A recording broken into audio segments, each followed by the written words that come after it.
Nosso analista de economia, Fernando Nakagawa, já está aqui no estúdio para explicar para a gente, dar os detalhes, esmiuçar mesmo as mudanças que vieram no relatório aprovado hoje lá na CCJ do Senado e as contrapartidas, claro, do governo eleito, que acabou cedendo em alguns pontos nessa negociação, né, Naka? Boa noite. Boa noite, Márcio. Esse passo atrás dado pelo governo chama muito a atenção do mercado financeiro, que aparentemente, olhando assim, a primeira reação, o mundo econômico ficou feliz com essa negociação que, de fato, culminou nessa desidratação.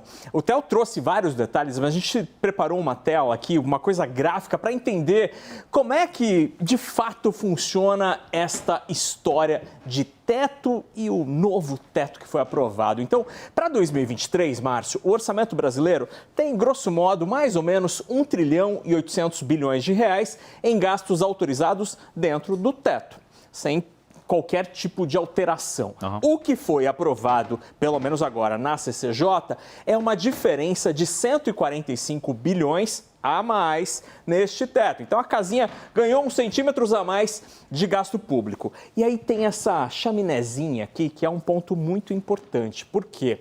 Aqui cabem 23 bilhões de reais que podem ser usados em gastos como, por exemplo, investimentos. E esta regra, se aprovado o texto, também essa chaminé também vai ser aplicada, sabe onde? No orçamento deste ano, de 2022. Isso vai dar um baita alívio para o governo Jair Bolsonaro terminar o ano, porque está muito apertado o orçamento.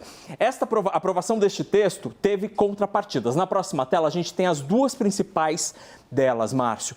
Que, primeiro, o governo se comprometeu até julho, agosto, a apresentar a proposta de um novo marco fiscal. O que é isso? Uma nova regra que pode dar segurança para o mercado financeiro, para o mundo da economia, de que as contas públicas não vão ficar descontroladas, os gastos serão controlados. Outro aspecto, o governo topou reduzir a conta em 30 bilhões de reais. Então, aquela conta, que era de quase 200 bilhões de reais no texto original, passou para alguma coisa perto de 170 bilhões de reais. Foram os dois passos atrás. Agora, tem uma outra modificação que é muito importante. O texto original, Márcio, previa que o Bolsa Família, como programa, ficaria fora do teto. O texto apresentado e que foi aprovado na CCJ tem uma previsão de valor monetário. Perguntaram quanto é que vai ser o Bolsa Família? Ok, 170 bilhões? Vamos negociar com base no valor e não no programa. Por quê? Se for o programa e o programa crescer lá na frente, o estouro do teto seria maior. Então, essa foi uma alteração que o mercado financeiro também gostou, Márcio. Mas algumas pessoas falaram que como você coloca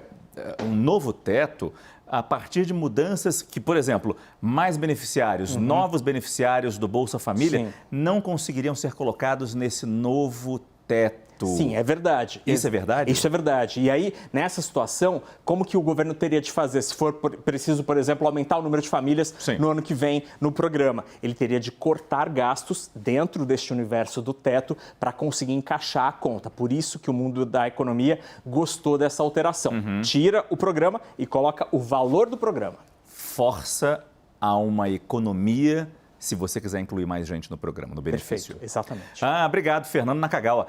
Importante colocar nessa conversa o nosso analista de política, Caio Junqueira. E aí, Caio, boa noite para você. Que bom que está com a gente hoje aqui no nosso Prime Time. Jogando para frente essa discussão, eu pergunto se você concorda com esse otimismo do relator, o senador Alexandre Silveira, que a gente viu falando que, como foi aprovado numa votação simbólica esse texto lá na CCJ, isso indicaria uma passagem mais fácil no plenário do Senado. Você concorda com isso, Caio?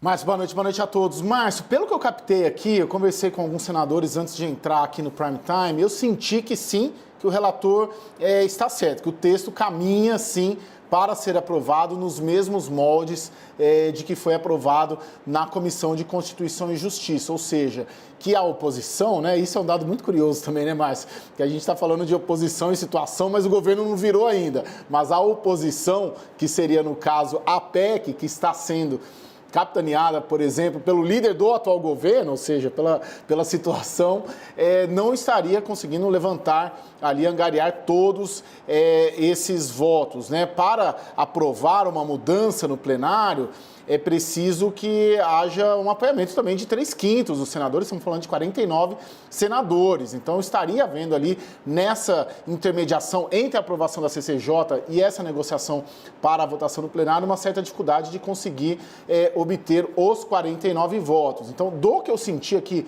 do que eu peguei, conversando ali com 3, 4 senadores que conseguiram mapear bem ali o plenário, a tendência é de que sim, de que o texto da CCJ seja aprovado nos mesmos termos no plenário, Márcio. Porque isso deve ter sido extremamente bem recebido pelo novo governo, que está preocupado com o tempo. Falava-se que a tramitação na CCJ poderia durar alguns dias. Durou horas. Foi aprovado no mesmo dia que chegou o texto lá. Amanhã, a mesma coisa na votação, em 2 turnos no Senado. A gente já pode jogar alguma previsão para votação na Câmara dos Deputados?